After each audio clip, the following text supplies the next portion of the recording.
What up, what up, what up?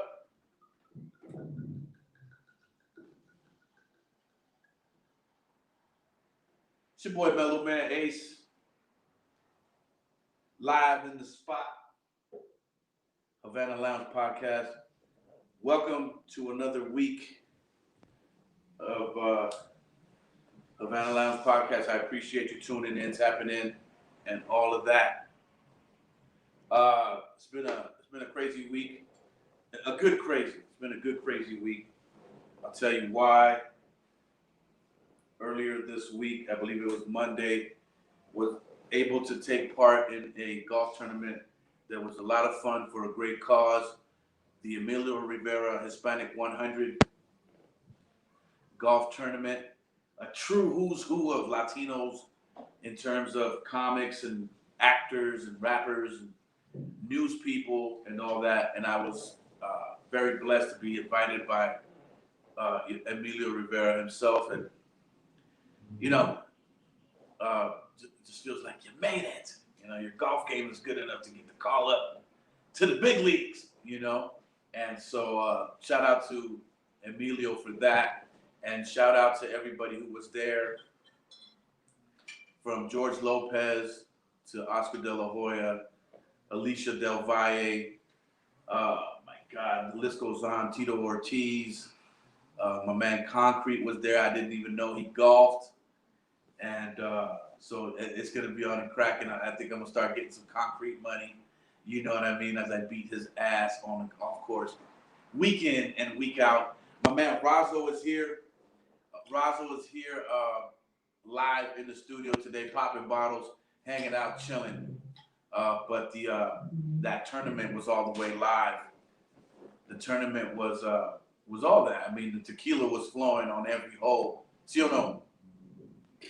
Tequila was flowing on every hole. Every hole. I was. What's that? It didn't stop. It was every hole. I know. On holes 3 and 17, I was blessed to be able to have my wines out there being featured on the Baron sponsored holes there. As I collaborated with my man Sergio Perez, and that was awesome because the talk all over the golf course was about the wines and how I started the company and how we were able to do that. So that was all good. Folks, I know the Laker game is getting ready to start. I know a lot of you are going to be watching that, and that's cool. I ain't going to be mad at you. You can catch the rebroadcast after we're done here tonight. But talking about the Hispanic 100 golf tournament, it was a great event for a great cause. Underprivileged youth, yes, and that's always a good thing. We played for and earned and made some money. We raised money for underprivileged youth for Emilio's foundation there, and that's always a plus. And then you get out, you play golf, and you drink tequila, and you drink wine, and you have tacos, and you have more tacos, and you have more tacos out there while you're playing. It was a beautiful day over at Woodland Hills Golf Course Country Club. Actually, the country club was nice. You know, there wasn't a bad lie in the building. You could leave it under a tree and still have a shot into the green. I had an absolute blast with my man Brett, my man Arabian Prince, and it's one for the 80s. I'll never forget it. So I hope I get the call back next year. It hits Emilio Rivera and everybody at the foundation. I had an absolute blast. What else can I tell you? I mean, the shrimp and the way the food was prepared, the hospitality, the entire staff was just brilliant. Down to, you know, by the time you left and got in your car, they were practically walking you and escorting you in a nice way over to your car, making sure you were good. Did you forget your goodie bag or anything like that? That was awesome. So, again, welcome to the Havana Lounge podcast. This is Thursday, just a little bit after 7. We're getting started. We're just getting started. If you're joining us, get your popcorn ready and light a spliff, burn an L, do what you got to do. Get the 40 out, you know what I mean? Get your glass of wine ready. We have a great show tonight. I want you to subscribe if you have not yet. Subscribe and tap on the notification bell, people. I need all of you, true indeed. All right, I'm your boy Mellow Man Ace, Ed Padrino. This is the Havana Lounge podcast. So let's get right into it. Oh, by the way,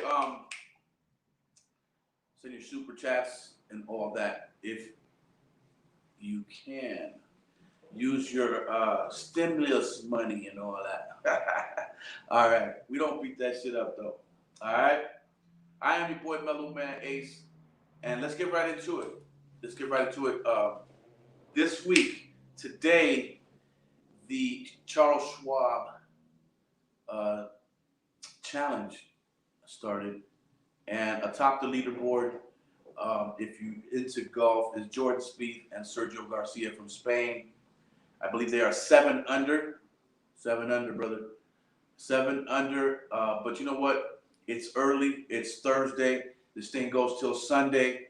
And but realistically, I look forward to. I think the sleeper in this one is going to be Brandt Snedeker. So keep your eye out for Brandt. I think he's going to show up and show the fuck out. You feel me?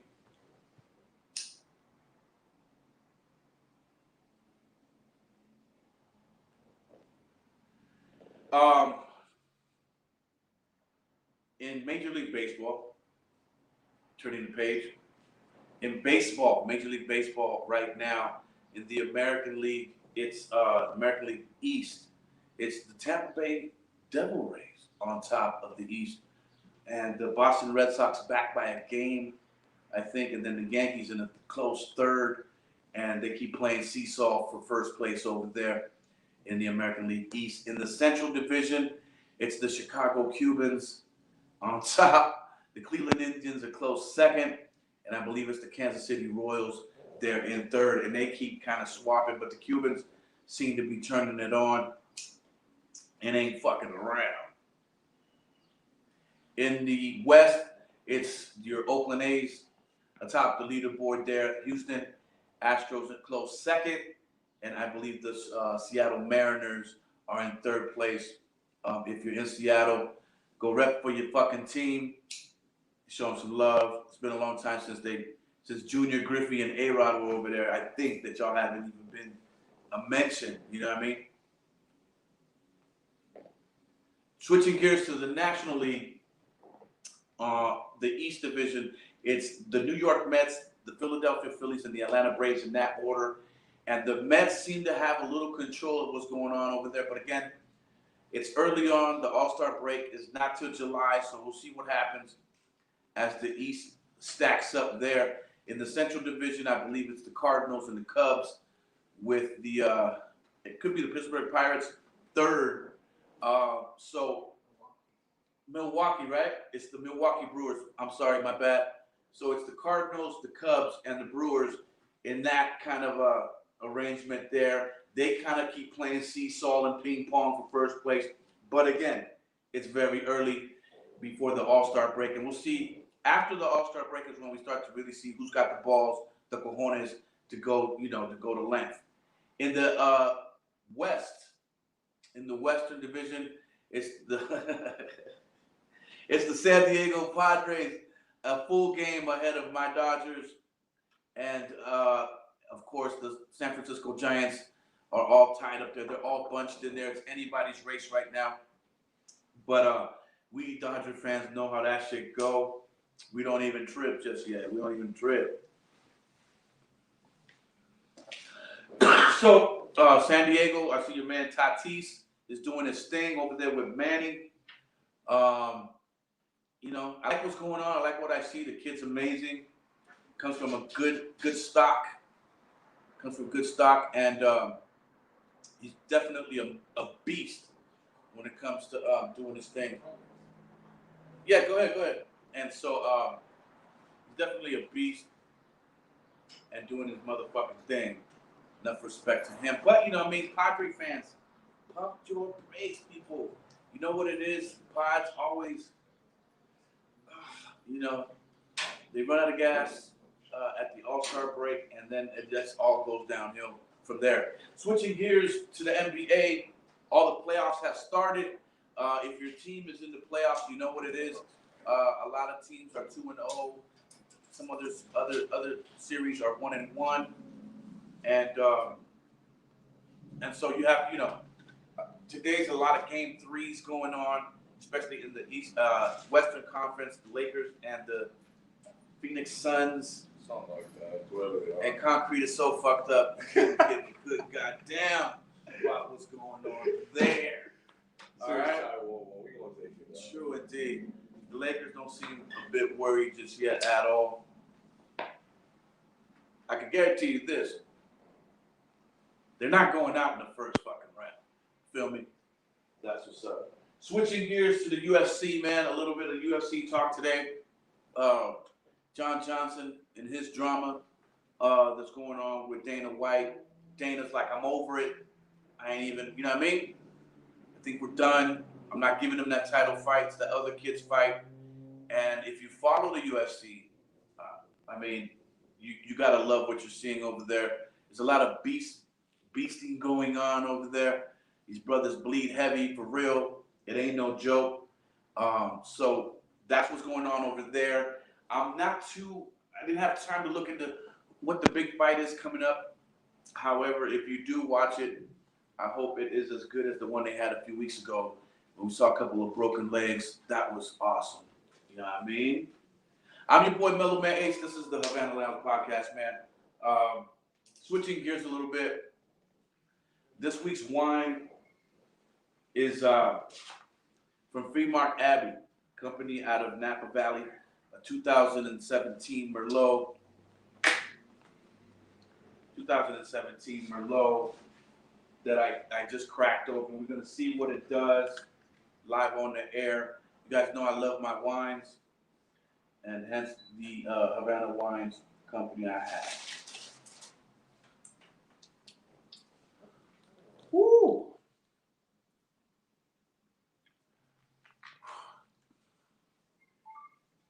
I'm not going to completely diss it.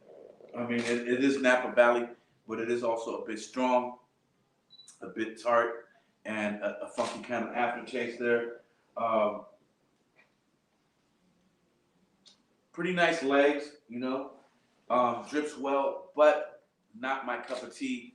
Again, the company is Fremont Abbey out of Napa Valley. It just wasn't for me. A little strong. I like my Merlot to be a little soft with a nice finish. You know what I mean? And this just was a little rough around the edges. But if it's your thing, hey, enough respect. Do you and live it up. This week's cigar review was a cigar that we got actually at the tournament the other day. This was from a company called Legends, and it was a nice cigar. Smoked well. The aroma was amazing. I really liked it. I would take it out again and play golf with my man Concrete with it as I take his money. Yes, indeed. Welcome to the Havana Lounge podcast. I'm your boy, Mellow Man Ace. Shout out to my man, Brett Trier. My man is my dude. Helped me out to, I think we landed in 5th place at the tournament. We scored and we had a 56 as a unit, and my man, Arabian Prince of NWA, that was with me as well. We are, we're looking close. We're looking good. I think on the next tournament, we may get the first place slot. Catch me there. The Cheech Marin, Cheech of Cheech and Chong tournament, July 12th. And I'll have more information on that as we move forward. But that's my cigar review, man. It was a great cigar. I would smoke it again. Once again, the company is called Legends Cigars. And this was a great smoke, all right? I know my man Razzo really liking the one he's having over there, so that's what's up. I got my man Exposure in the house. Is little bro here? Yes, sir. What up, fam? All right. Atomic is in the building. Everything is lovely. I'm doing me. You know what I mean? The show must go on, people. That's one thing that I tell my you know, my rap guys, you know, that hang out with me, you know, the show must go on. And so on that note, that's why we're here Thursday. We're gonna make it happen regardless. We had to scale back a little bit this week to make things pop off. But again, the show must go on, and I learned that from the music business. 33 years of the game teaches you a little something.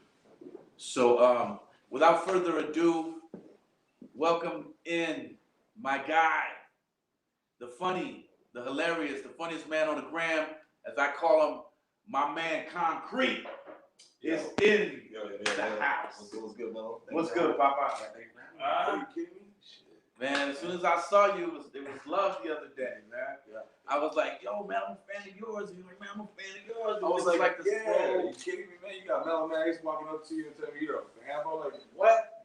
Okay, hell yeah. You know what I'm saying? That's dope, man. That's mad love. You know what I'm saying? Absolutely, it's like, man. You know, and I mean, because, you know, like the industry, like a lot of people have, you know, like, especially when you've been in the industry or something, it's always kind of like is he going to come up to me? Do I have to go up to him? And you just kind of show love, like off top. Like you show love, and that was dope, you know? Absolutely. I mean, for me, it was a no-brainer because I've been following your IG page, you know, and one of my favorite skits. I mean, I like a lot of your shit, man, but this one really had me crazy. It was when you was fronting like you was Angel. What's that guy name? Yeah, Chris Angel. Chris Angel, and you was in Vegas and whatever backstage. You like, I'm about to fucking rise up out of this piece. That shit is hilarious, man. Thank you for being here, brother. Thank you for having me, bro. Appreciate it. It's amazing, man. It's a good look for Latinos everywhere. The funny man is in the house. Yo. So let's kick this shit off, dog. Where did you originally grow up at? I grew up in San Fernando.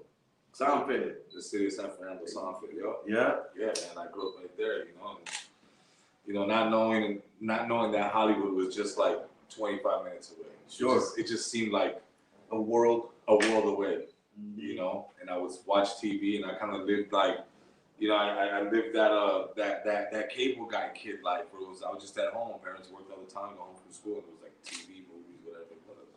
You know? Yeah. A little bit of sports, go outside, you know what I'm saying, see what's going on. Didn't look too good, you know what I'm saying? Went back inside, you know what I'm saying? I was like, yeah. You know, but yeah, no, it was cool, man. It was cool.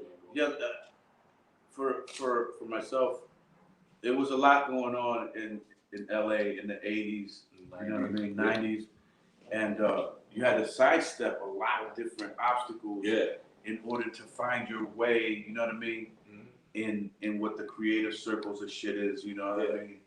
And no disrespect to nobody, your decisions are your choices, but for me, you know, music and breakdancing and being at the party and you know, and doing that and chasing girls and getting money was way more important. Was that sort of like the same thing for you? Yeah.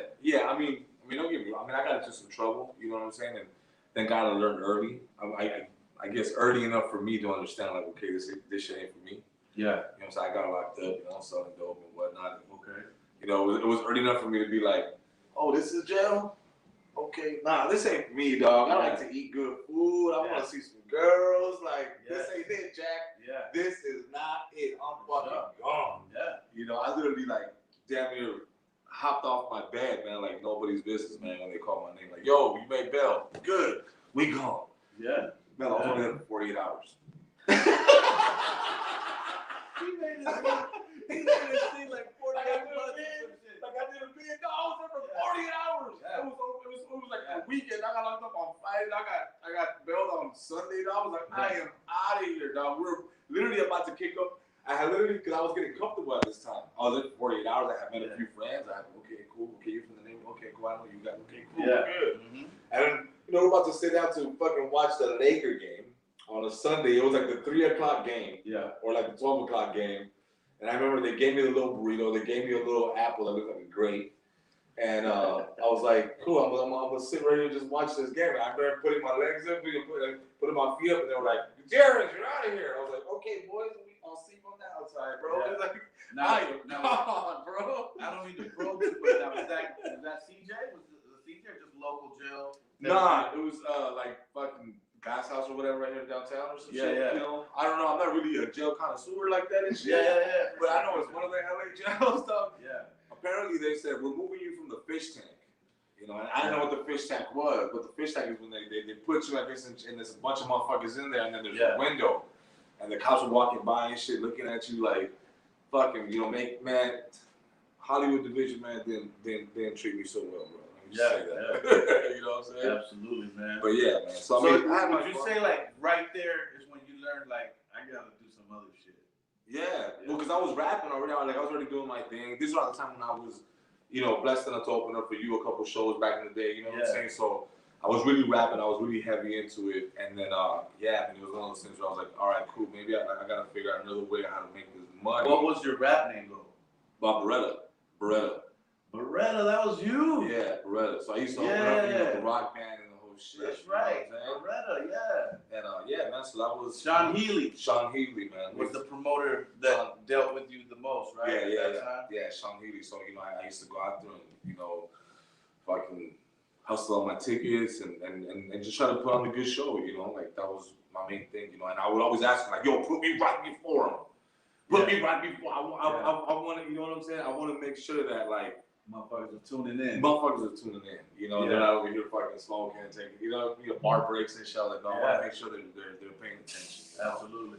So it was one of those things where I was blessed enough to open up for you and a bunch of other artists, man. You know, Bone Thugs, and you know, obviously, I mean, you opened up. You were there with Kid Frost, and I did some stuff with him. You know, like that opened up for him, and I mean, I did the whole Sean Healy tour. So whoever Sean Healy was promoting for, like in 2005, 6, 7, 8, 9, 10. I did a bunch of those. For sure. Man, let me fall back a little bit. It was a good time. Let me get another song right here. Yeah, man. So, I remember those times vividly, man. It was a good time because we'd always be kicking it on Sunset. You know, go after whatever show we do, we'd go over to the Rainbow Room and get fucking tossed up. You know what I mean? Either those shots of Patron. That was it. Well, one thing I did never end up at the tattoo place across the street. Oh, would I say in the spot? Yeah. I can't believe they closed that shit down. I can't believe it's closed down, man. Like, that's just the sign of the time and shit. You know what I'm saying? Like, I drove it by and I'm like, there's a trash outside. Like, I mean, even the Hustler store is not there. Everything is gone. It's further down the street. Yeah. Crazy, man. Those were good times, absolutely, man. So, what made you switch up from hip hop to this amazingly funny shit that you do now? My best friend passed away, my hype man. He died of an overdose in 2008. Rest in peace. My boy Full Clip Boy.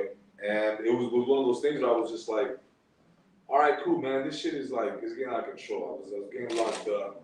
Was doing a bunch of drugs. I had my choice of drug. He had his. You know what I'm saying? We try to slow down the situation. What was your choice of drugs at that time? Man, I was, you know, coke. I was, shit. I was drinking coke and smoking. Yeah, just partying. You gotta think about it like this. Like, I'm a 20-year-old kid. I got a song on the radio. My shit's bubbling. I got everything at my fingertips. Yeah. I'm opening up. I'm doing shows. I'm not getting tour calls. I'm doing, you know what I'm saying? Like, I'm just getting managed at this time by Steve LaBelle. Me and Nipsey got signed the same week. I'm rolling to Nipsey's shit, you know what I'm saying? Like, we're both, you know what I'm saying? Like, so all this shit is happening, bro. It's just happening. It's happening fast. And then, you know, unfortunately, my boy passed away, and it was a wake-up call for me to be like, all right, cool, man. Like, this shit is real, yo. Like, you can really fuck your life up if you don't do the right thing, you know? Yeah. So I, you know, like, because of guilt and shit, like, I left the game. I was like, you know what? I don't want to do music no more. Like, this shit is a facade. I kind of felt like, you know, jaded in a way. I was like, man, fuck this shit. You know what I'm saying? Fuck this shit. I don't want nothing to do with this shit. You know what I'm saying? Okay. And then six months later, like, I ended up getting another. I had songs in the vault, so I had another song, and that one hit like 45 stations across the country. But my heart wasn't in it. So they were calling me to do radio station shows, and my heart just wasn't in it. I was like, I don't want to do this shit no more. I just want to go home.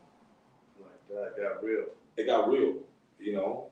And then, like, you know, like, once your boy passes away and you start seeing, like, who's really rocking with you, and you think people are really rocking with you because they want to support you, but it's more than rocking with you because shit's happening for you at the moment. Or some shit's falling out of your pocket and they need it. You know what I'm saying? So it's like, I've been there. It's like, there's things where you hand in people and there's other people just picking up your crumbs, and it's kind of like, you kind of feel like, oh shit, like, now I need your help, where the fuck y'all at, Oh no, once it fades to black, you're on your own. So that was it, man, and then I went through fucking got a bunch of jobs and shit, and nothing was sticking, and then I ended up buying me a camera. I got fired at my last job. I was doing like low level accounting for like some company called Fire This Factory to You. I know, I remember that place. And then remember those? So they used to be family bargaining, right? And so I was doing accounting for them, and then I didn't want to be there, bro. It's just like the creativeness, and me being a creative person couldn't be like locked in the office, right? So the dude fired me. He was like, "Yo, man, you're a great worker. You get your shit done, but you're not happy. Just go do what you do." Yeah. I was like, "Here's your last check." He gave me $800. $800 mellow to my name. That's all I had. Yeah. I told my girl, like, "Yo, I think I'm gonna just buy a camera and just start doing music videos."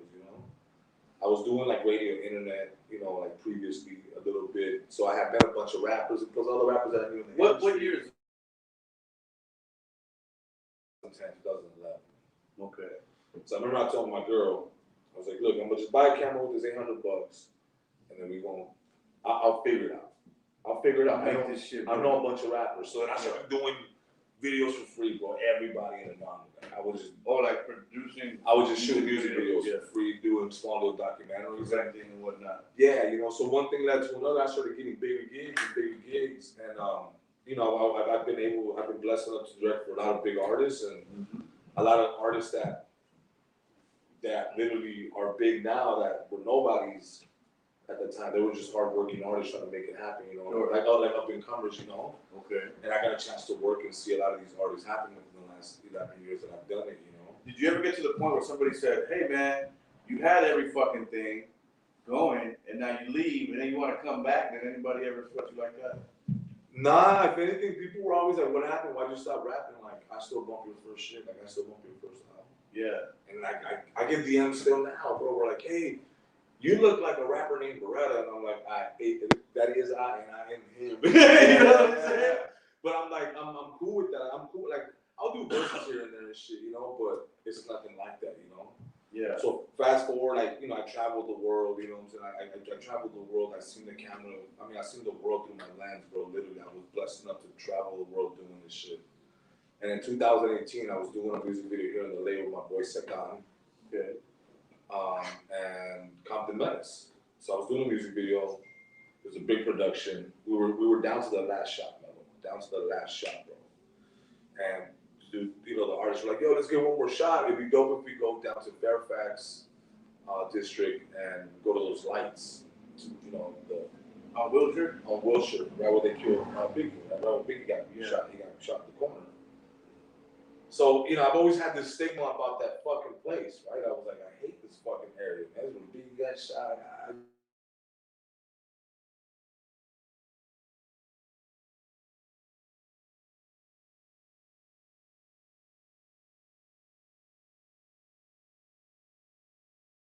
Yeah. And within 15 minutes, man, I don't know if this is, if it correlates to you, but there's a scene in fucking Ninja Turtles where they're full kind of stealing shit, and it happens so fast, bro, when they're just stealing the TV and the lady gets up and she's like, "Oh," you know what I'm saying? That's how I felt, bro, because within 15 minutes, 50 G's worth of gear that I accumulated over the 10 years from the ground up was gone. What happened? It was basically a ring that was going on in that area. So those lights are very particular to people when they come into the city. A lot of tourists go there to take pictures. Yeah. So the guys that worked across the street at the warehouse knew that all these people that come here are tourists, and it's going to take them 15 to 20 minutes to walk over there, take pictures, and come back. So they were getting cars. They were getting cars and getting cars and getting cars. Yeah. Well, it happens to be that my truck was one of those trucks that got fucking, jacked, and it happened to be a really good lick for them. You know what I'm saying? Mm-hmm. That's shitty. That's fucked up. And then that's when I was like, all right, cool. Fuck this video shit.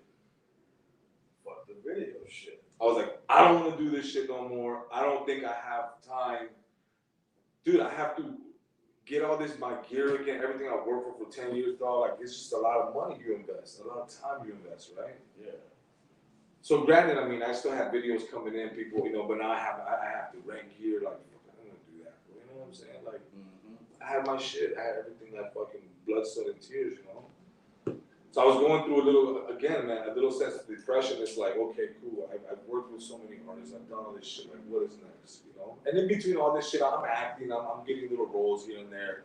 Nothing enough for me to be like, I want to be an actor now. Okay. Nothing, I was like, I want to be a director. That's what I want to be behind the scenes. Okay. And then, so I'm sitting at my desk at a studio that I was subleasing, but I was probably on my way out because I couldn't pay for it no more. And I'm just sitting there, I'm like, man, you know, like, I gotta start. One of my boys said, man, you gotta start doing your own comedy, bro. Like, I know you write shit for people and you do people's skits and they pay you a couple $100, dog, but these motherfuckers are getting millions of views off your shit. Like, they're getting money off of your content. You gotta start doing your own comedy. It's like nobody's gonna do your comedy like you. Nobody's gonna rap your raps like you, man. Right. You dig? So I was like, all right, bet. Cool. I did one skit. I had 2,000 followers, and then overnight I had like 3. I was like, what the fuck is going on? Do you remember the skit? Yeah. It was one where it was like a birthday party. And it was like a little girl's birthday party, and they sprayed like confetti, but the confetti catches on fire and it starts burning her hair. So I was a deal. Like, I did a reaction video where it kind of felt like I was at the party. Yeah, yeah. And I have the fucking like case of beers, and I'm like, oh, her fucking hair's on fire. It's just fucking mayhem, right? Yeah. And I got like 50 comments. And I was like, 50 comments? I was like, shit, don't even like comment on my shit. Like my cousin, my mom, my dad. You know what I'm saying? I had never seen people that didn't follow me like comment on my shit. I was like, okay, cool. Like, that was one. A couple days later, I did another one. I was sitting at my desk again, and I saw this video online, and it was this like lady getting dragged out of a liquor store. And I was like, man, that liquor store looks just like the one here. And me as a cinematographer, I know how to shoot. So I know how to place myself in certain videos and make it look like I'm really there. Right, right. Because I just have the eye for it now. Like, it's been 10 years, you know what I'm saying? Yeah. I've been doing this shit. Prep for this. So then I started, I started really diving in. I was like, okay, cool. It looks like this video was shot in like 4 or 5 p.m. It looks like it's this kind of McDonald's. So then I would drive around and see what kind of McDonald's had that back. Okay, cool, this one. And then I would place myself in the McDonald's, and I would start, and I would put myself in the video. So then I did the liquor store one, and then that one gave me like 2,000 followers overnight. I was like, okay, cool, we're on to something. Yeah, we're on to something here. What are we doing? What's next? Yeah. And then, Can I interrupt yeah. You remember where you're going with that? I remember you did one. It was around the time Hillary Clinton was out running for president and all this other shit. And somehow or another, you tied me into it. And you said, because Hillary Clinton is a mentirosa, go Dodgers. This is around the time when the whole like anti-masking people, when COVID had just hit, right? And I wanted to make fun of like both sides of the spectrum, right? Yeah. Like, if I'm gonna go at certain political party, I'm gonna go at the other. Yeah. Everybody's gonna get it. Everybody's on the menu. Everybody's on the menu. Alive, dead, I don't think I'm going at it. Yeah. But just know that it's out of love for who you are. Like, especially artists. If I make fun of you, it's because I love you. Gotcha. You know what I'm saying? No, I didn't think. No. You know what I'm saying? Like, just in case some artist, if you ever get mad, just understand it's because I appreciate what you do. Yeah, no. So I did that anti-masking, and I was talking about how the government are a bunch of liars, and I was like, right, and outside, you know what I'm saying? Yeah. And people were like, yo, that shit. And then people just, I think that they started just tagging you. Yeah, they were just tagging you. I must have had 150 tags. Yeah, and then that one went viral. Like, oh, dude, the comments on Facebook were out of this world, bro. You think? But this is after you've been doing this. Yeah. So take me back to where you were gonna go with. So then the one that really broke the one that popped the lid off this shit was a McDonald's skit. Yeah. And I'm going through that now. I'm fully invested, dog. I got my phone, my computer, everything's going on. I'm looking for videos. Okay, what can I put myself into? How can I make this shit comedic? And there was a McDonald's video of some young lady like hitting some dude for about some French fries because she worked there. And the dude tried to disrespect her, and she just started going off on him. And I was like, man, like look at the employees in the background; they're all scared. And I was like, I gotta be an employee. So I literally went to a McDonald's and I was like, hey, can I have a number one? And then I need your hat and your shirt. What? Yeah, I need a number one supersize and your hat and your shirt. I can't sell it. How much do you make? Okay, cool. I'll give you 150 right now. That dude was like, okay. Gave me his shit. Yeah. He's like, here, take it, bro. It's yours. So I went home and I studied the video. Yeah. And then the next day I fucking drove around all over LA looking for a similar to that. Found it. And then I did the video and that shit was. Now, did they let you get behind the camera? I didn't see that one, so I don't know which one you're talking about. That one, no. But there was, there's other ones that I did after that where, where I was behind the counter flipping burgers, the whole shit, because now they know me. Yeah. You know what I'm saying? That's right. So it was cool. And plus, I always take care of people. Like, I always take care of people. Like, hey, man, here's $50. Like, you know what I'm saying? Yeah. You know what I'm saying? Like, you got to show people love, you know, like, money sometimes gets shit done, you know? You know what I'm saying? And that was the one, though, that was, like, out of here. And then the one after that, like, I did a bunch of them after that, and I remember I did like some shit where like a deer's beating me up, and that one went viral. And then I remember, man, what else did I do? I had just the one that put me on into like popular culture or like urban culture, you know what I'm saying? Was I did one about R. Kelly. I did a R. Kelly one. I haven't seen that one, but I can only imagine. Yeah, so set it up the bit. Yeah, so it's R. Kelly, and he's like this, having an interview, and he's interviewing. This was recently, maybe like about 2 years ago, when he gets up and he's like, "Yo, gonna do this to me? Come on, cameraman!" He's looking at the cameraman. Is that during the Oprah? Homegirl, the homegirl, right? Her homegirl. Yeah. And he gets up and he's getting all bugged with like the cameraman, and I was like, okay, cool. I was like, I wonder how the cameraman reacted. You know what I'm saying? So then I took that video and then I made myself a cameraman with a big old TV camera. And I was fucking all like, who, me? Like, you know, he's talking shit. And I'm like, I'm all scared. And that shit went wild. Is that right? I gotta go back and check that. Because it wasn't just like Hispanic sharing my shit. It was Hispanics, white. It was everybody and anybody. If you love R. Kelly. It was definitely a crossover skit. Yeah. And then the one after that, I mean, I did a bunch of them again after that. And then the one that just was out of here, it was a skit that I did. I was shooting a music video. And we had a police car and some dude that, you know, an actor, he was dressed like a cop. And we had like guns on set and shit. So then we're sitting outside, and the skit was that we were gonna be acting on some like street shit, like with the phone, like, yo, we out here, guns, man, can we get it? Come get it, right? And at the time, as we're doing that, as we're all pointing the gun and shit, on some ignorant shit, you know what I'm saying? The cops roll up. So the cop rolls up, and I'm like, no, it's just a video, And that one, George Lopez reposted it. And that was the one I was like, okay, who the fuck is this guy? Yeah. Who the fuck is, who's this guy in concrete? And that was, my shit just flooded after that. It was, George was like, yo, man, I'm following you. Like, don't let me down. And I was like, hey, George, guess what, dude? You're not gonna believe it, but I'm from San Fernando too. He's like, I know, don't let me down. And that was it. And I was like, all right, bet. That's dope as fuck. You know, he's from the city. Like, we grew up in the same box, you know? Mm-hmm. He has a burrito named after him. Hopefully I can get my torta named after him.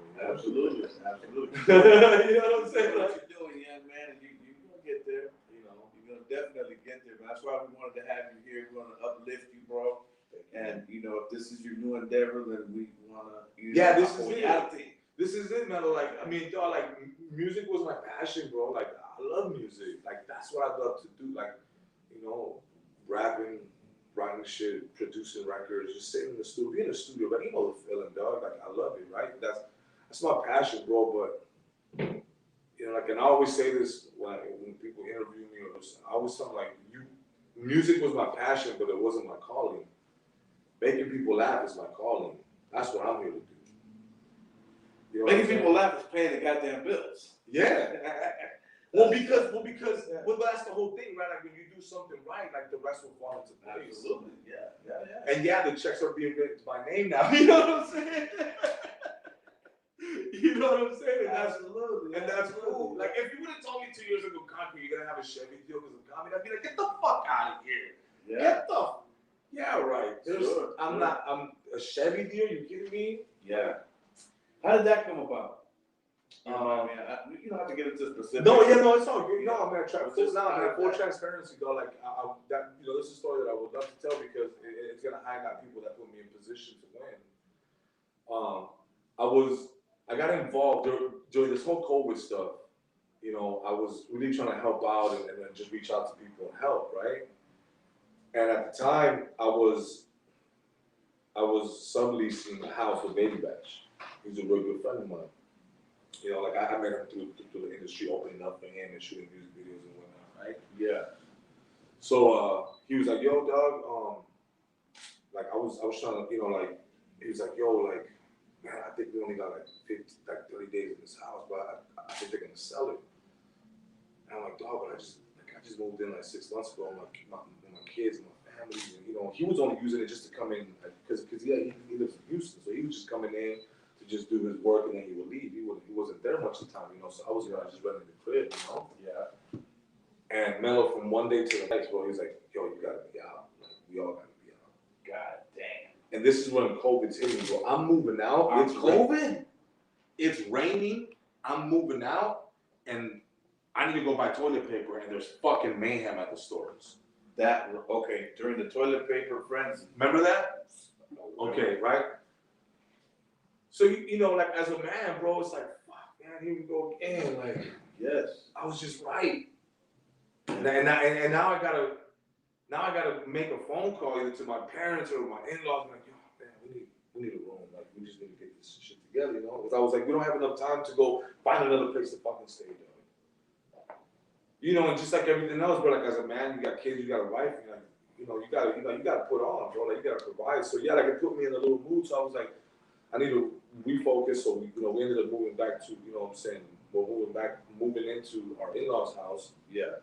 And I'm just sitting and I was like, man, and I saw this post like, yo, any volunteers? And I was like, yeah, I'll volunteer, man. I don't have much going on, man. It was for the organization called Project Hope.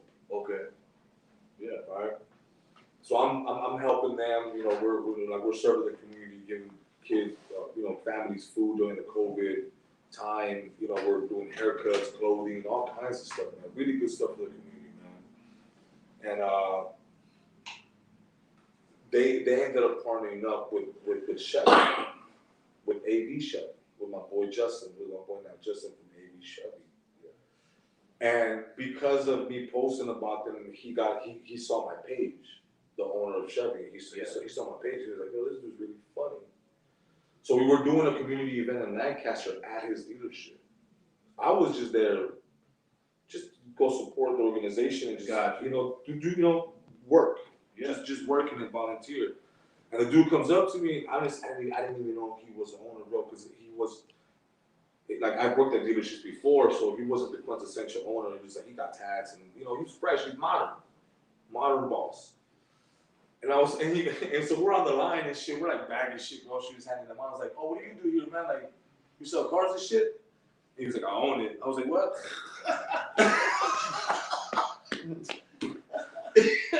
I was like, "Oh, come on, man. Hey, pass me the fucking bag, man. We're late." You know what I'm saying? He's like, "No, I own it." And I was like, "Oh, okay, cool. Yeah, well, congratulations, man. Like, like your dad or something?" He's like, "No, I own it." Yeah. Yeah. I was like, "Okay, cool." And he was like, as in fact, I've been wanting to talk to you. He's like, "Let's go into my office." And I was like, "Well, I was like, dude, honestly, I'm in the middle of doing this shit. Yeah. But as soon as we get some free time, we'll go." Yeah. I'm here for this. You know what I'm saying? You're volunteering. I'm volunteering and shit. Like, it's hot as 120 degrees. People want their groceries. We got 300 fucking cars. Like, no, we gotta get these people going. Yeah. So when we get a little bit of break, we go into his office. Like, "Yo, I think you're hilarious. Like, I want you to be the face of the AV Chevy." And I said, "Bro, where the fucking cameras? Come on, man." Ashton Kutcher's around this motherfucker. I was like, "Stop, bro. You know, I'm sitting in the boss office. I'm like, okay, cool. This is real. Okay, that's him." All right, those are his trophies. Most sales in the nation type shit, you know? And I'm like, all right. And he was like, yeah, I want you to be the face of the company. I want you to just start doing skits for the company. Yeah. I said, all right, cool. And, you know, he threw the number out there, and I was like, say no more. Like, I'll be here on Monday. So, you know what I'm saying? Get your money, yeah, man. And it was, again, man, like, it was just, you know, like, it was unintentionally, bro. I wasn't even trying to, it was just like, I was there volunteering. You said yes to something that enabled it, that enabled something else, you know. And then that's how that came about. And then, you know, after that, like, once people saw me with the brand, they were like, okay, other brands started calling, like, okay, cool. If Chevy is willing to work with them, then so are we. He's safe enough. Like, he's a safe guy. Yeah, you know what I'm saying? Because it's corporate stuff. You know what I'm saying? Yeah. So, but I was able to go in there and make skits that were still edgy, but safe enough for. With selling cars still the same as the undertone of what it was? Yeah, well, I ended up building the character that I was an employee. Okay. So I'm an employee at AV Chevy, and I'm just like, yeah, I'm just not the brightest light bulb in the you know what I'm saying? Yeah, you're not the sharpest tool in the shed. I'm not the sharpest tool in the shed, but I got a good heart, and I'm always trying to do the right thing. You know? Okay. So then people were like, yo, this needs to be a TV show. You know what I'm saying? And then, so what? You got a TV show out of the shit? Yeah, man. I ended up getting you gotta tell my people about that. I ended up getting the role of jalapeno in a TV series called Ghetto Busters that we just finished shooting the episodes. They actually happened well. So we did a limited series that's coming out. It's called Ghetto Busters. It's a spoof on Ghostbusters. Okay. And it was my first starring role, my first lead role, man, that I ever got. And it was. And your name's Jalapeno? My name's Jalapeno. Yeah. You know. So he's again, man. You know, he's a leader of the Ghetto Busters. He's smart, but he's just a little rough around the edges, you know. And he's trying to keep a crew together. You know what I'm saying? The whole time, emotional figured out. Okay. You know, but his love of his job is not always the best. There's always girls around him, and he's not casting over, dog. You know what I'm saying? Okay. You know? And when can we expect to see this? So that's coming out hopefully by the end of the summer. Okay. I got another co-star role just recently. We shot the movie called Horchata and Oat Milk.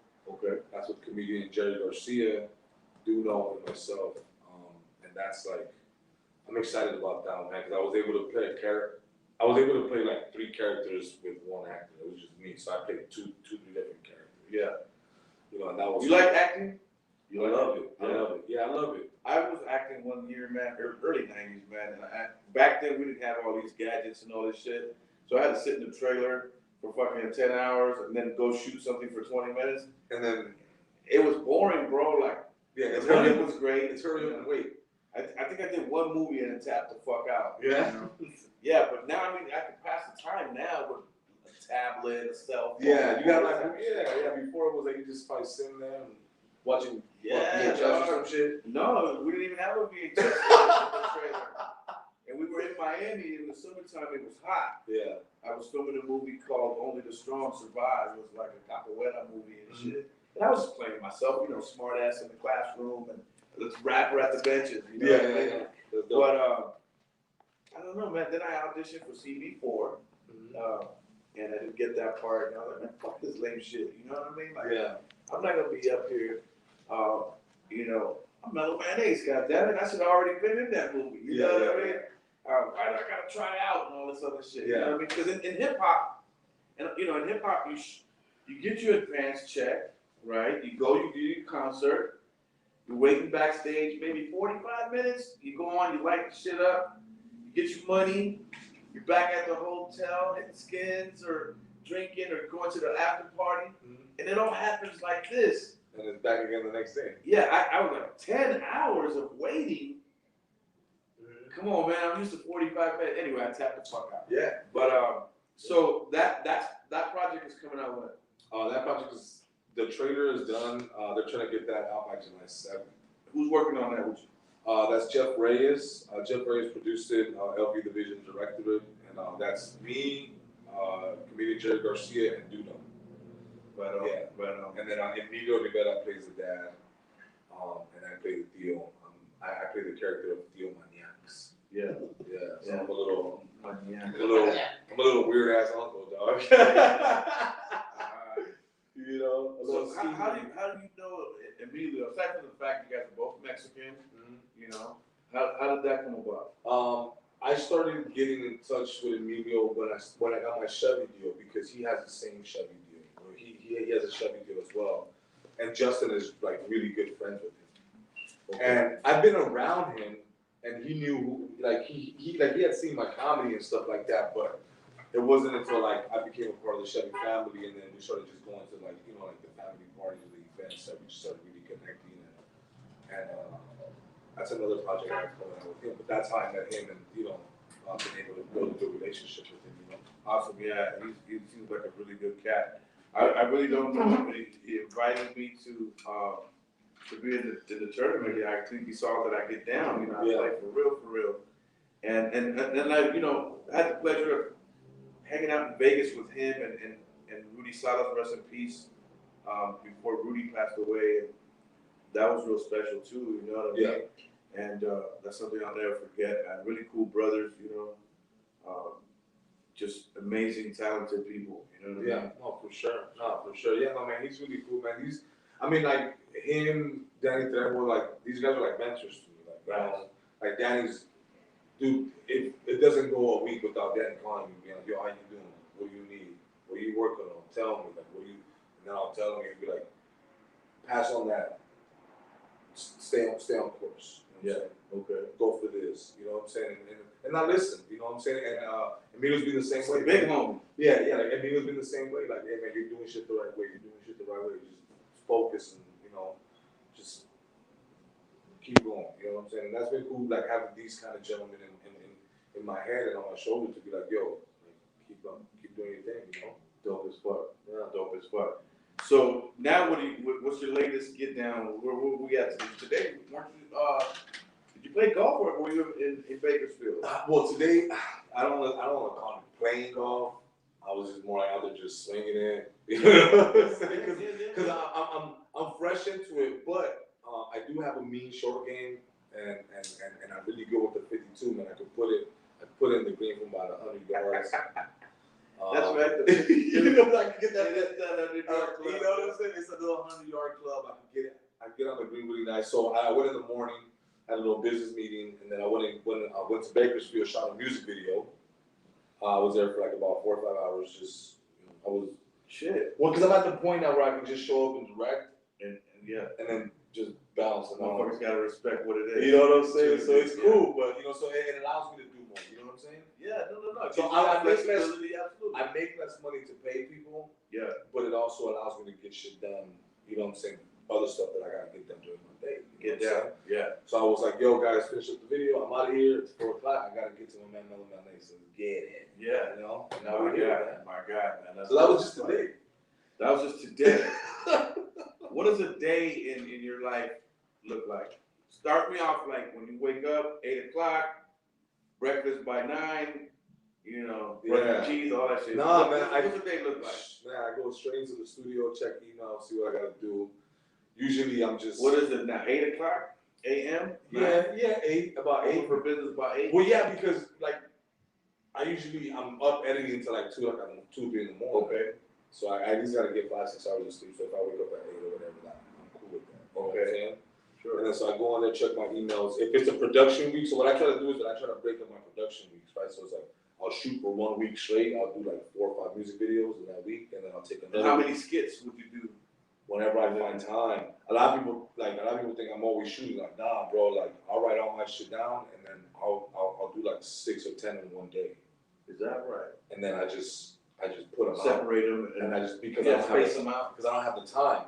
Okay. And a lot of the skits that I do, like it takes fucking wardrobe now, locations and script writing. I gotta make sure it's right. You know what I'm saying? Yeah. I try not to put out duds.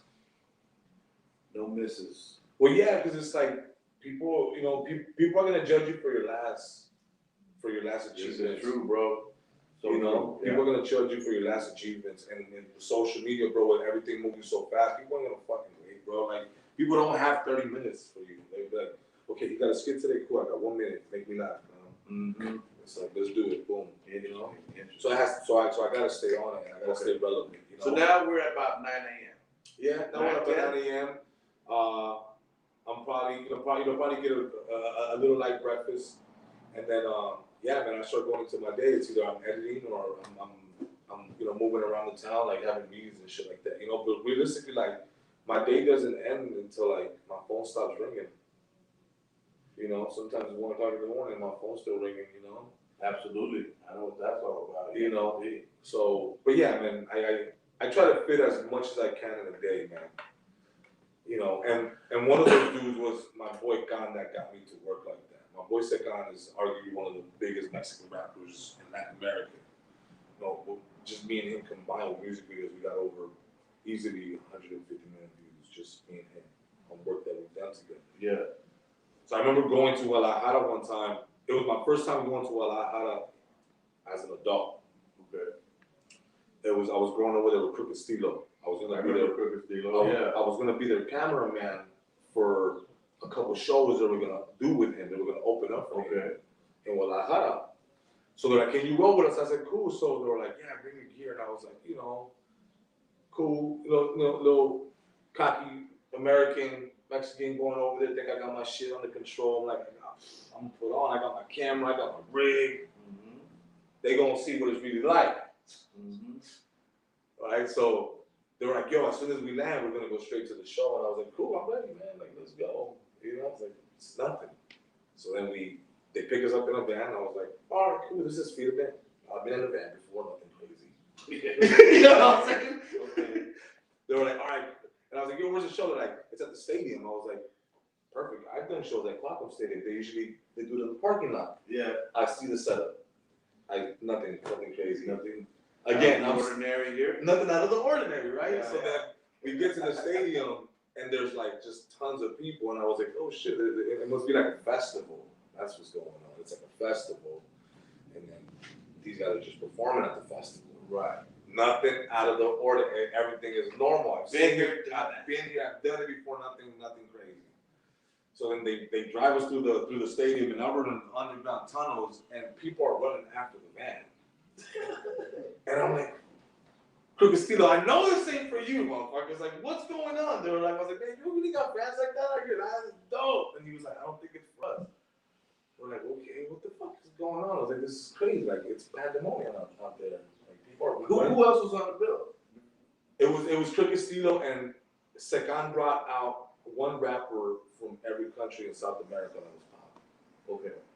Right, but wait a minute. Weren't we talking about your day? Yeah, but I'm explaining the work ethic aspect of it, right? Gotcha. So we drive into this thing, and then so now we're in backstage, and the guys are like, "Okay, cool, man. When you guys come out," I was like, they're like, "Just try to stay around us and try to keep shooting." Yeah. I was like, "Dude, I've done stage work before, dog. Yeah. I'm pretty sure you gues locked up half of the stadium, and then it's only one half. I get it. You know what I'm saying? Like, I get it. I'm still trying to make it like, dumb it down. I'm still trying to downplay this whole shit, right? You know, so the guys are like, the guys are running up on stage, and it's like pretty big. I'm looking at this show, I was like, okay, this is legit. This is pretty dope. Yeah. And they're running up on stage to do the song with Sekan, and fucking 40,000 people just go nuts, bro, when Sekan comes out. And there's fucking cameras on cranes and fucking guys with like all kinds of gear with big old cameras, and I'm just in the back like, what the fuck? This shit is dope. Yeah. I'm not the cool American kid I thought I was gonna be out here. I was like, yeah, ain't shit. Let me just sit back here and watch this show. Yeah. I had never seen a Mexican rapper put on for rap like that in Mexico, and everybody knew the fucking words of the song. I'm oblivious to what's happening in Mexico and hip hop. Mexico and hip hop right now is the golden age. It is fucking cracking right now. Yeah. I'm looking at all this shit, right? I'm like, yo, they know motherfucking gangster dudes tatted down. Oh my god, that's the gun. I was like, what? Who is this kid? And this guy, he's rapping for an hour and a half, just jumping up and down the stage and like just crazy, amazing show, bro. Amazing show. I've never seen no shit like this. I was like, okay, cool. I see what the fuss is about. Okay, I see why this guy got 30 million views on videos and whatnot, right? Yeah. And then the next day they were like, yo, come with us to the music video and do some behind the scenes. We're gonna do a music video with him. And I was like, okay, cool. That's what I do. Yeah. Okay, let's go peep this shit out. Let's go peep out the production. Right. So I get there, and it's a really cool production. They got everything going on, models and shit. I was like, okay, this shit is fly. Again, nothing out of the ordinary. I do this every day. I do 4 of these a month. Yeah. Nothing. And they're like, and it's like, I was like, all right, man, I'm out of here, dude. Hey, nice to meet you, bro. I gotta go to my next video shoot. I was like, what? He's like, yeah, I'm doing 4 today. Damn. I said, wait, what? He said, yeah, I got 4 different production crews setting up so that all I gotta do is show up, I do my raps, I do my scenes, and I leave, and then they'll finish the music video. That's major as fuck. Even in my heyday, I didn't do shit like that. So then, you gotta think about it like this, Mellow. I come back home, and I'm looking in the mirror, and I'm like, you ain't doing shit. I ain't doing it. This man is doing 50 things more than you are with less money. From a third world country, dog. They're doing more. They're moving harder. They're pushing harder. What are you doing? Yeah. Oh, you think you're dope because you got a little camera and you over here shooting. Oh, yeah, is that what you think? You think you're dope, right? This man's doing more with less. Yeah. More with less. More with less, bro. Yeah. And I came back out here and I was like, okay, listen, everybody, we got to go harder. I love that. Yeah. I was like, there's this guy in Mexico that's killing it. I was like, there's this guy in Mexico, guys, that is just fucking insanely working everybody. He's out working you, and me, put together. I said, we got to do something. Yeah. And ever since and then eventually we rebuilt the relationship with Ghana, and I started working. I worked in Mexico for 5 years in Guadalajara. I was going back and forth, 2 weeks in LA. He's still doing his thing? He's still doing his thing, still getting on top of his game. Yeah. Still on top of his game.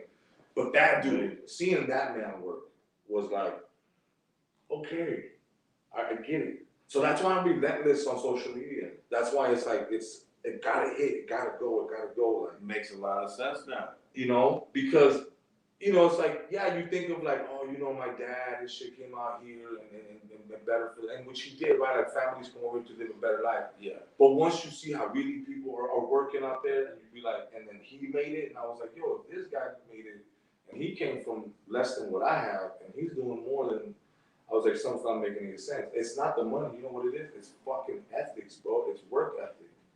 It's how much do you want this shit, bro? Yeah. That's what it boils down to, bro. You know, I came back with that mentality, and I used to be out here like, yeah, man, so, well, shit, let's have a meeting about the meeting, and I'll see you on Tuesday to talk about the meeting. And over there, like, yo, so what are we doing today? So what are we doing today? Like, what are we going to accomplish today?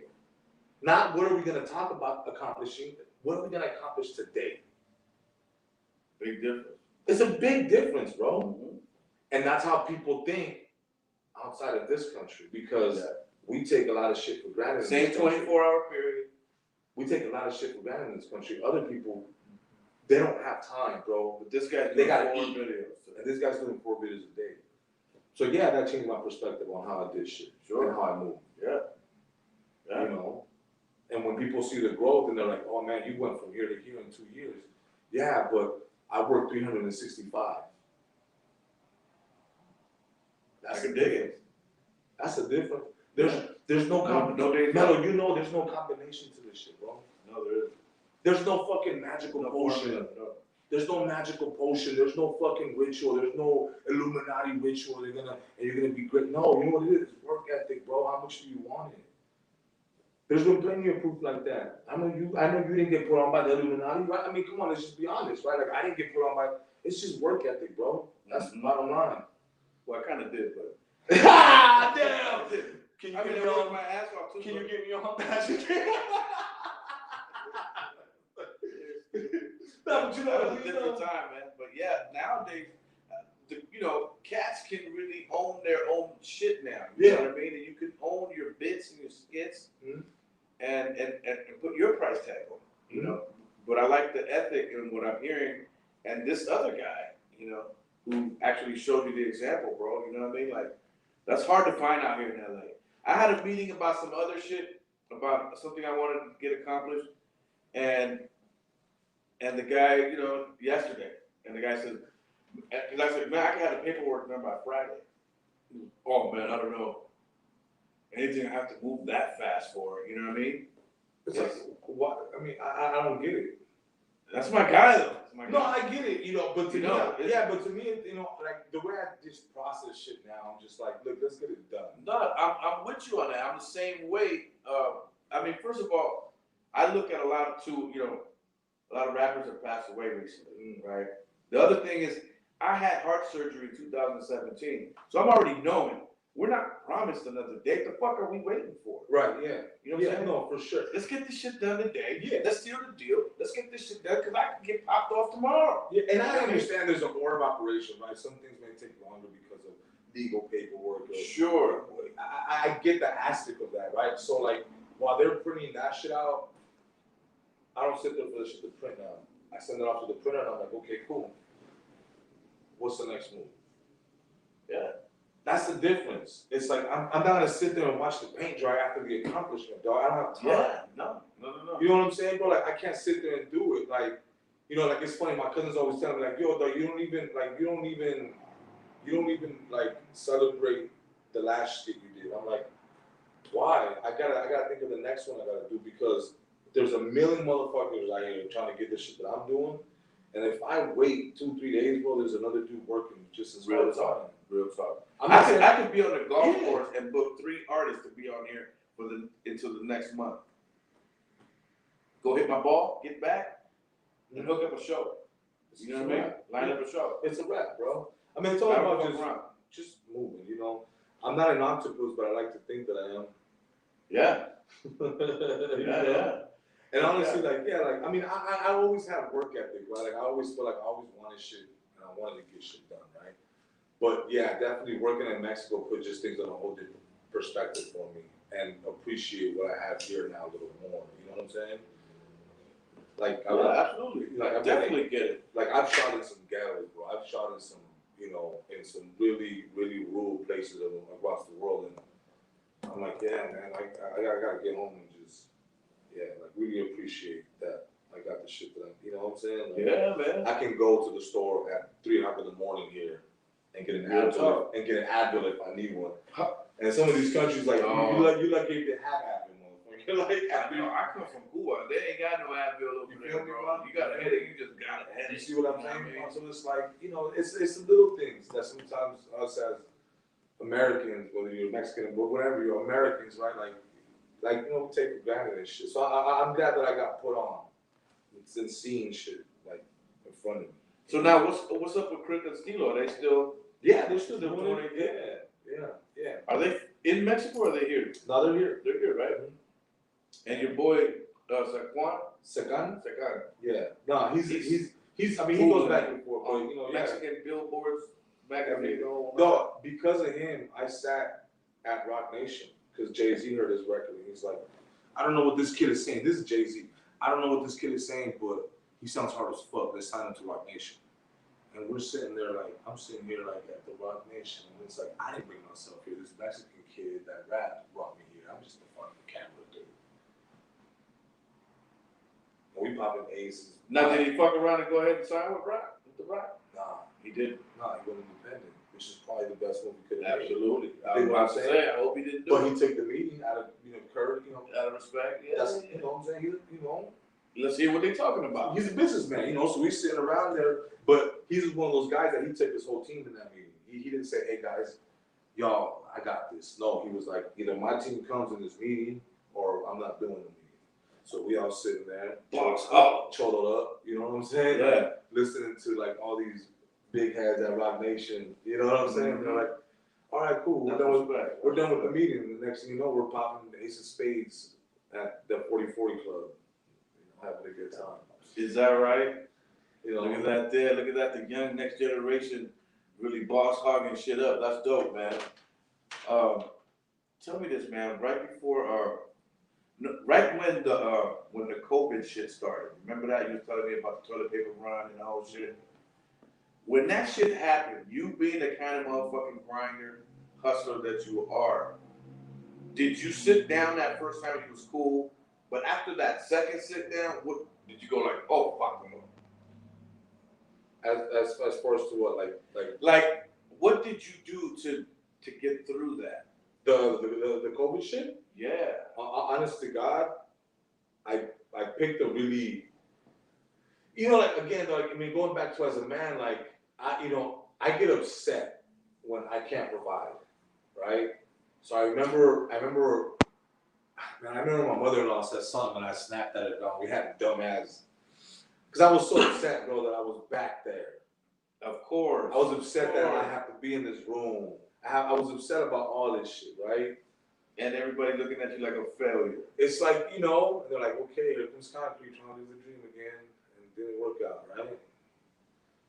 And then I remember I picked a fight with my mother-in-law, and we got into a stupid argument, dog, just dumb. And I literally, shit you not, honest to God on everything, I sat in the room for 4 days, bro. Upset and mad. And embarrassed because I couldn't walk out the room.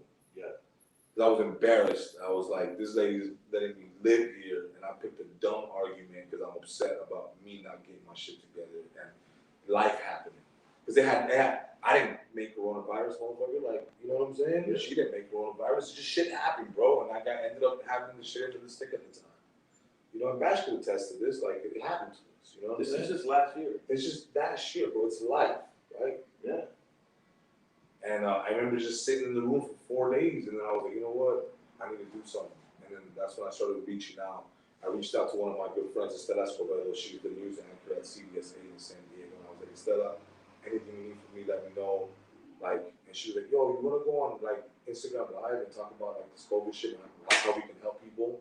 Like, you got a big following. I can tell people how to get these relief funds.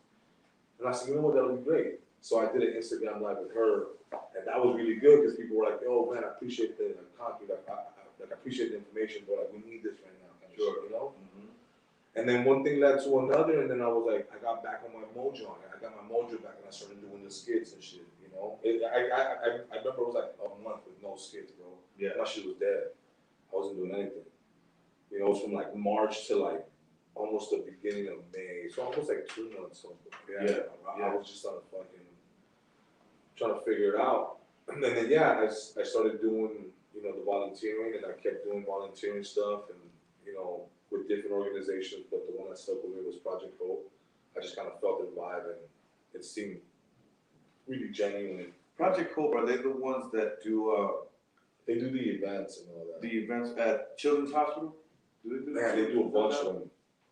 For a bunch of because, they're kind of like a setup shop organization, so they'll go wherever. And then they'll just set up their shops. Okay. Fast forward a year later, bro. I'm sitting here with you, bro. I'm sitting here with you, having a little wine, a little beer. I'm playing golf with famous people. I mean, I don't know. Want a beer? You want another beer? Yeah, I don't know what to tell you, bro. 12 months later, bro, my life changed, Yeah. That's the beauty of this shit, dog. That's the beauty of you do grind enough and shit changes. Yeah. Shit will change it for the better. You know what I mean? Go ahead. Don't just reach across. Good looking out, Razo. Yeah, but that's how it happens, And just out of nowhere, next thing you know, like I'm hitting golf balls and eating shrimp, and you know what I'm saying? You know what I'm saying? Everyone in Hills Country Club, like, what the fuck am I doing here? Real talk. But it's just how things change, and how you gotta keep pushing, you gotta keep going, you can't stop. You know what I'm saying? Yeah, you can have your moments of sitting there and pondering, like there's nothing wrong with you falling back. Yeah. And cleaning off your fucking windshield. Yes. You can't drive with a windshield that you can't see out. True indeed. You see what I'm saying? Taking one step back and take 2 forward, type of shit, right? That's what I did. I was like, okay, let me see what the fuck's going on. And then the rest is history, bro. Now we're sitting here with you, Fucking it. 12 months later, there's movies on the table, there's TV shows. You gotta love it, dog. You gotta love it, man. It's all weird. the result of grinding heavy. Yeah, it's weird. And it really, what it hit me for is when I was in Vegas 3 weeks ago, a month ago. Yeah. And it was for a Project Hope event. And, we had a bunch of boxers come out and we were helping the community. And you know, throughout Vegas, it was crazy, man. My cousin, I couldn't go nowhere in Vegas, bro. People were like, "Come on, Queen, I'm taking a picture." You know, I'm like, yeah. I was like, "Who the fuck is paying you guys?" I was like, I kept asking my cousin, "Are you paying people to come up to me, dog?" He's like, right. But they were real fans. That's your primo, right? What's his name again? Jose is here. Shout out to you, homeboy. Yeah. You know, so like this past 6-7 months, like I don't even know if I call it fame, bro. I don't know what to call it, but it's hard getting adjusted to it, you know, because like I'm at a store buying like fucking, you know, whatever the fuck I'm eating for the day, and people are like, "Doc, you want to take a picture with you?" And I'm like, "Serious? Yeah, come on." That reminds me of to ask you, what's your least favorite part of what you do? Because for me, it was that right there. When I got up there and had some notoriety, I'm on, you know, Arsenio Hall, I'm on Soul Train doing this. I couldn't go to the supermarket without getting bombarded and shit. And I wasn't really ready for that. I wasn't prepped for that. What's the least favorite part of what you do or what you go through? The blowback on shit. The blowback. Like when you do a skit and it's like, if it offends somebody or and nowadays it's easy to offend them up. Or you could have done better, or it's like, you know, or man, do more of this shit, or you know, and it's like, bro, like I'm doing what feels good to me, and at the end of the day, I'm doing this shit for free, dog. Like I'm not getting paid. Like Instagram, I invest in everything I do. So when you get people that sometimes are like, "Oh man, that shit's whack, dog. Like fuck all this, man. You should gotta do this shit," and it's like, dog, I'm not doing comedy for you, Jack. I'm doing comedy for everybody. Not every skit's gonna be for you, bro. Like, you know what I'm saying? Like, I'm just saying, like, us as comedians, as artists, as rappers, and all, we do this shit for free for a long time. Before you get that big break. Before you get the break. Yeah. You do this shit for a long time for free, bro. It's hard, sweat, and tears, and all this shit. And sometimes people don't see that. They just see the that one day that you're shining heavy. They just see the accomplishments, but they don't see the fact that, you know, you're back at your in-laws' house arguing with them about like, don't drink all the orange juice, do something for the kids. You know, just dumb, you know what I'm saying? Dumb shit. You know, they don't see none of that shit. They just see like the good things, you know. Yeah. And again, like, you know, I think that's just being a part of the fan. You know, like I don't have to like. I don't like it. I'll put up with it, but doesn't mean I like it. You know what I'm saying? I put up with it because it's a part of the business, and I understand that there's gonna be criticism. And if you don't like criticism, then get the fuck out. You gotta have tough skin. You gotta have tough skin in this business, you know. And I've learned to build my tough skin around being around so many artists that are successful. And I would always pick their brain, like, man, how do you know? I just put my phone down and go kick it with my family. Go kick it with the people that really do fuck with me.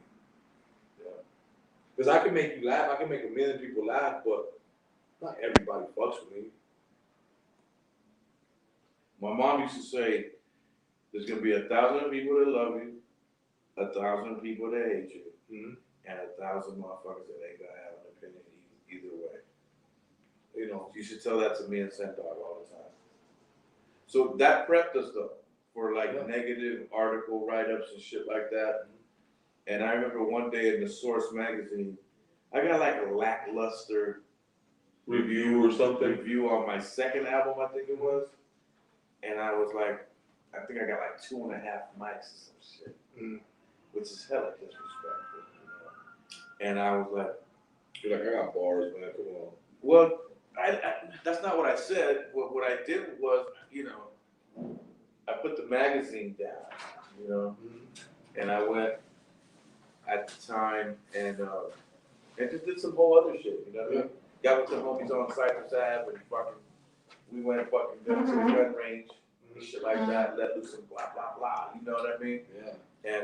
And that's how we let that go. That brings me like, okay, that part of it, but what's the other side of that? What's the flip side of that? The other side of the coin that you love the most?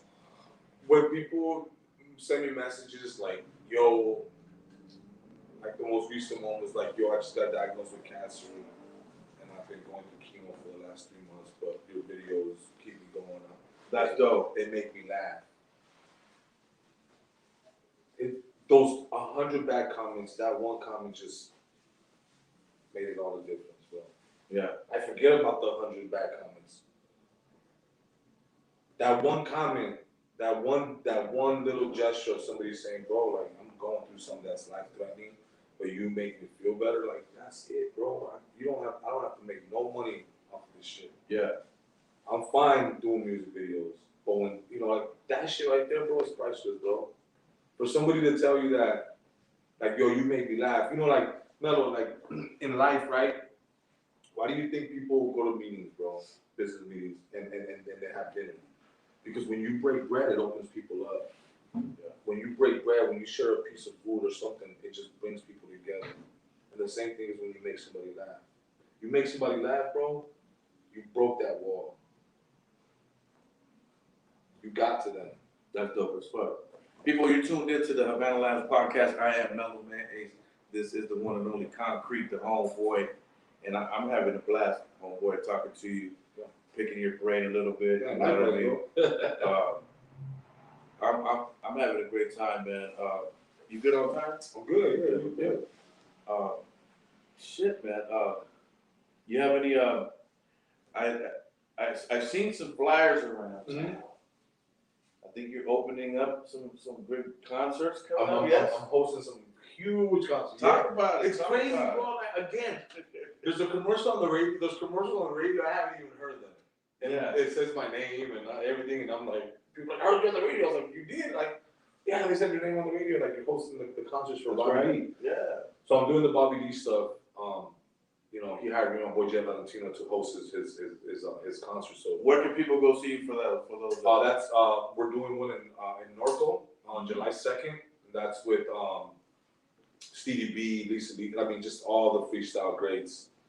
Dope. And then the next day is same venue, but it's Los Tucanes and Ramon Ayala, which is just fucking like the Rolling Stones of the last. Now, can you be funny in Spanish too?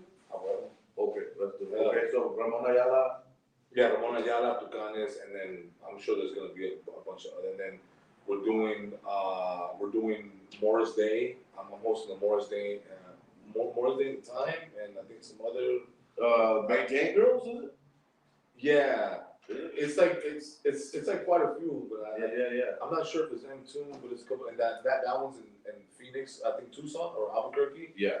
And then I have we just lined up a tour. I'm going on tour. I'm doing the pull up and meet and greet tour. We're hitting Albuquerque, Tucson, Phoenix, and then we're doing the whole state of Texas, so San Antonio, Dallas, Houston. El Paso, the Valley, all kinds of shit. Dope as fuck. Congratulations, bro. Thank you, man. Yeah, like I posted a pic, like, yo, where would you want me to go? And then it's like flooded. Like right now, El Paso's taking the cake. El Paso, like, I had tons of messages from El Paso. Atlanta's doing Atlanta's fucking with your boy. Chicago's fucking with your boy. But I might do that like on the East Coast or like down south tour later on. Maybe next year, you know? But for this year, we're just gonna do the Southwest tour. So Texas, New Mexico, Phoenix, and then LA. And hopefully shooting this special when we get back to LA. Rope dope. Fucking dope. That's dope, man. I see you. I've been looking. I've been watching, you know. And I'm trying to I'm on the golf course a lot, but I've been watching. Like I'm trying to schedule all this shit because we got like movies coming out. You know, like we got the movie, the TV show coming out. Yeah. And then I wrote my script. I wrote one of my scripts and it just got picked up.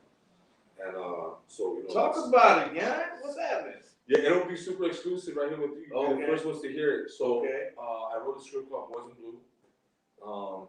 And we are in the process of. I literally wrote it for myself, George Lopez, Emilio Rivera, and Danny Trejo. I wanted to create the first Latino Bad Boys with the Chicano cast, well, Chicano leading guys. Sure. And when I wrote it in mind, I wrote it in mind for me and George, and to play partners in it. Yeah. And fortunately, man, Paradigm got involved with it, and they sold the script, man. And so we're gonna be shooting that. We're just working on the details with George Lopez, but everybody else has signed on, man. This is the first time I'm sharing this. This is crazy. Ooh, that's fire. That's a fire cast. Yeah, no, it's crazy. I mean, Congratulations.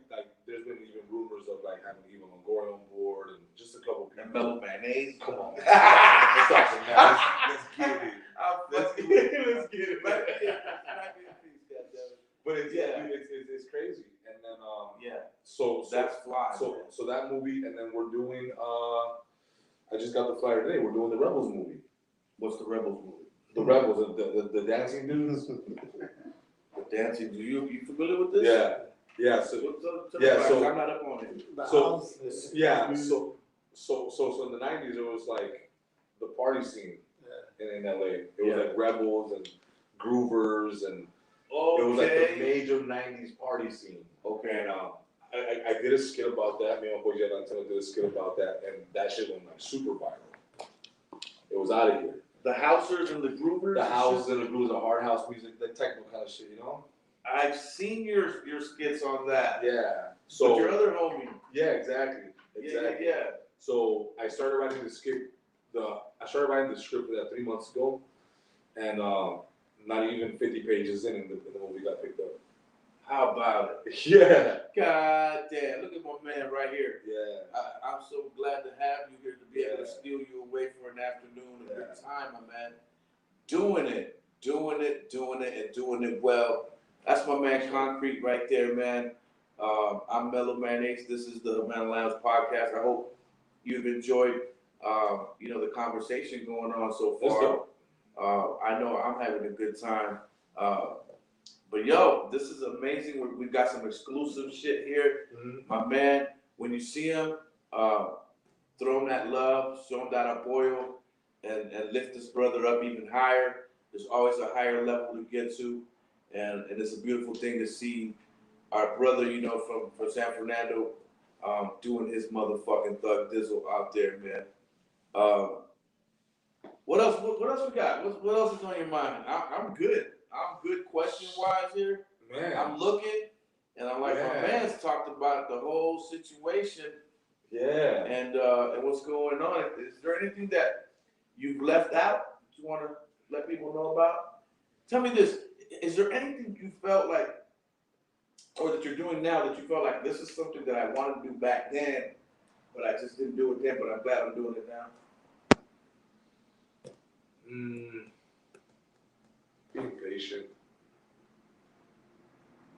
Being patient. When I was letting the game come to you, instead of going so hard after it. Yeah, letting the game come to me, and just patience in that, and then patience in like my mind, right? Like I remember being 20 years old again, and I have a song on the radio. I'm fucking touring. I got everything I want, and nobody could tell me shit. Yep. I wanted fame now. I remember Steve LaBelle telling me, dude, chill, it's gonna come. Nah, fuck that. Like, let's go. Why am I not like, let's go? Yeah. I just wasn't patient, and it fucked up relationships. Because people were like, I can't work with the kid. Yeah. He's not listening. Uncoachable. He's uncoachable. You don't get it.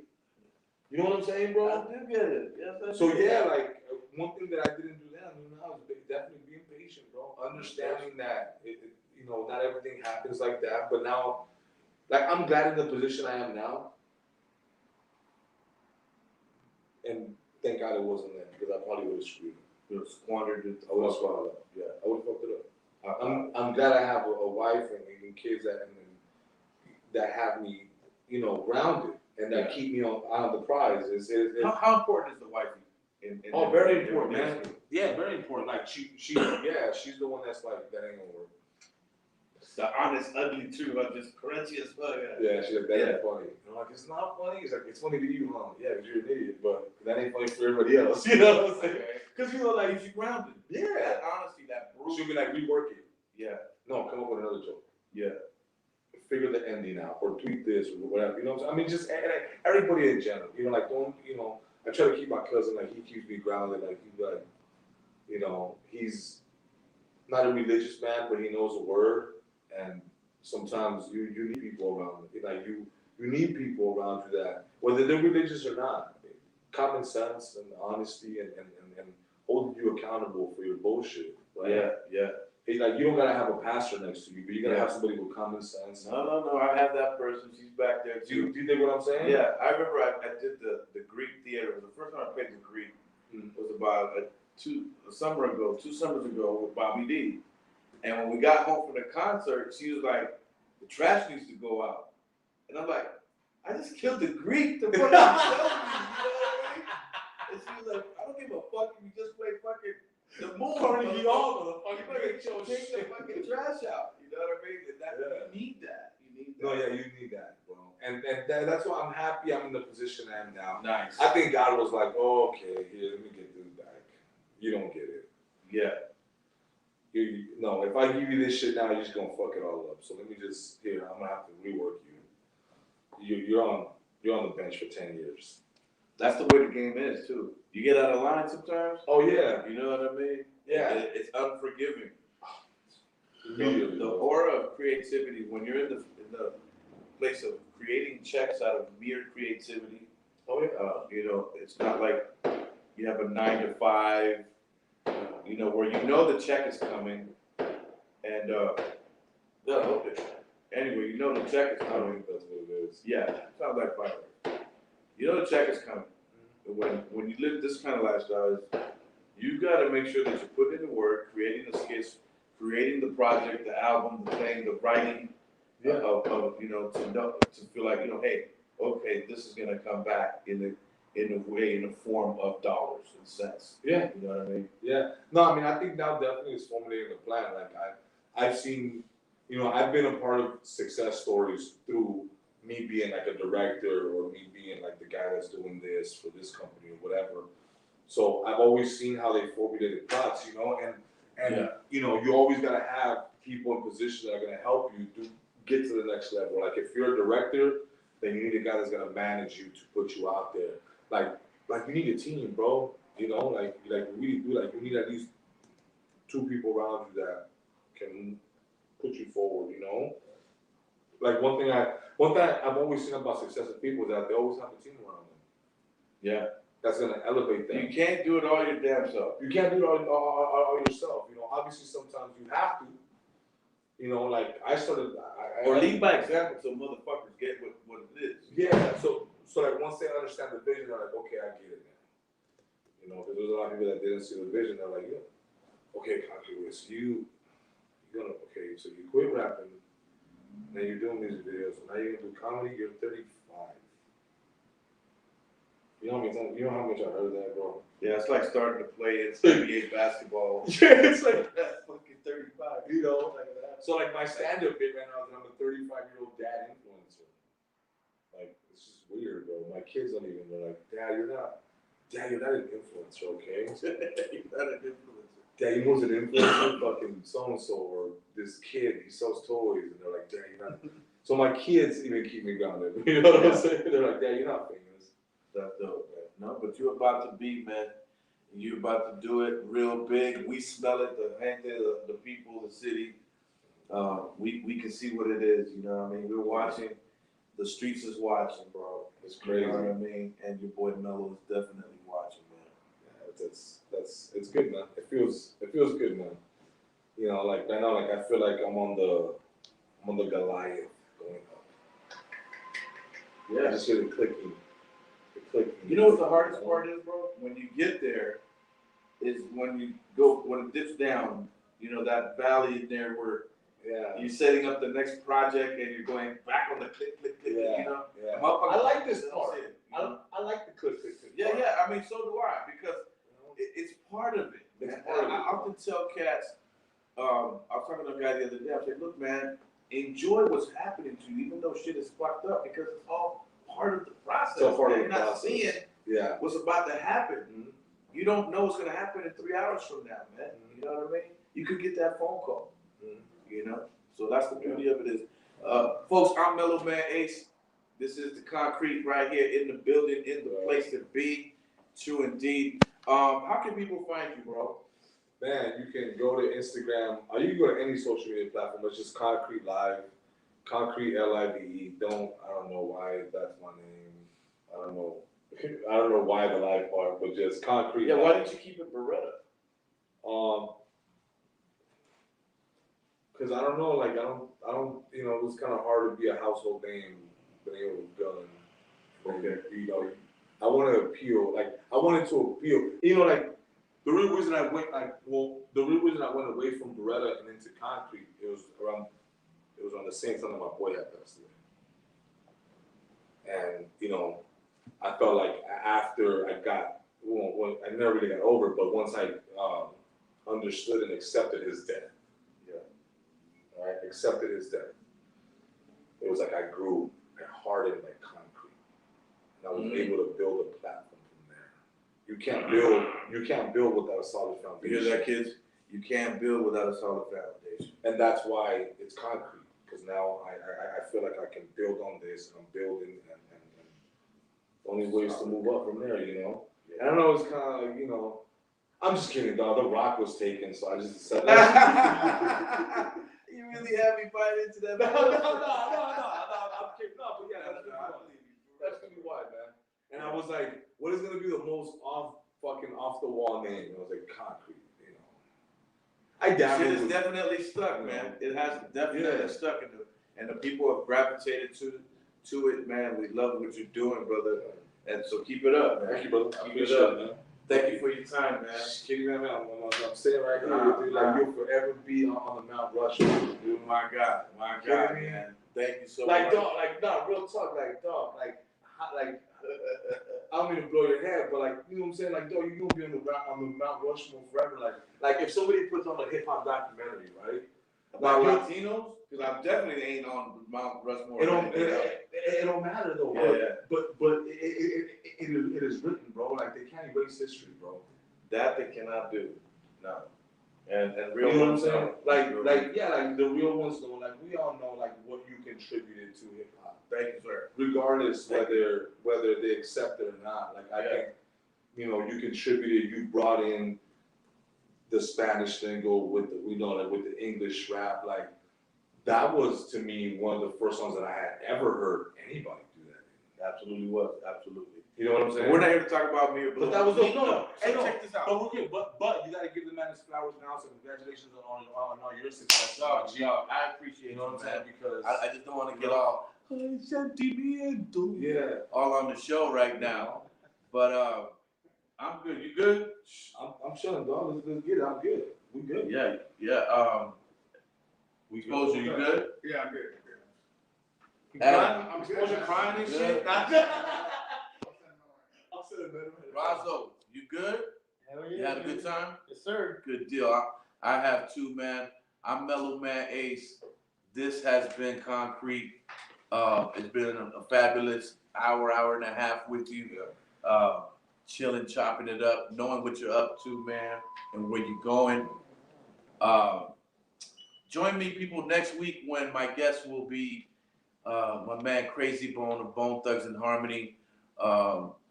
He'll be here in the same hot seat as my man Concrete, and we'll do it again next Thursday at 7 p.m. I hope you've liked and loved what you have seen here tonight. Please press the like and share button if you can on the way out. Once again, I'm Mellow Man Ace. This has been the Havana Lounge podcast. And in the immortal words of my man Curtis Mayfield, your dream is your only scheme. So keep on pushing and move on up. We'll see you next week, man. I'm Mellow Man Ace. Concrete, we out of here. Get it. Peace.